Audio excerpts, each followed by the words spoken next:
खरातच्या व्हिडिओतून नीचतेचा कळस समोर आला। माहिती असून कुणी साथ देत असेल तर तो गुन्हा आहे। धर्माच्या नावावर असं वागणं म्हणजे कलंक।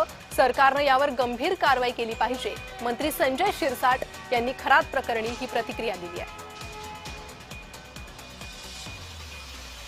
आता तुम्ही जे काही व्हिडिओ पाहतात, अनेक व्हिडिओ जेव्हा येत आहेत त्या टायमाला नीचतेचा कळस ज्याला म्हणतात तो आपल्या नजरेस येतोय। म्हणून एखाद्यावर श्रद्धा ठेवणे किंवा एखाद्याला मानणं आणि त्याचा असा गैरफायदा घेणं हे अत्यंत त्याला काय शब्द त्याला सुचत नाही, परंतु हे खेदजनकच आहे आणि अत्यंत किळसवान आहे। कुणाशी संबंध आहेत, कोण याच्याबरोबर पार्टनर आहे, कुणाबरोबर यांनी भागीदारी केलेली आहे किंवा इतर लफड्यामध्ये कोण कोण याच्याबरोबर आहेत, आणखीन काही प्रकार घडलेले आहेत का, त्याच्यासाठी याचा कुठं सहभाग आहे का, त्या सगळ्या बाबी तपासल्या जातील।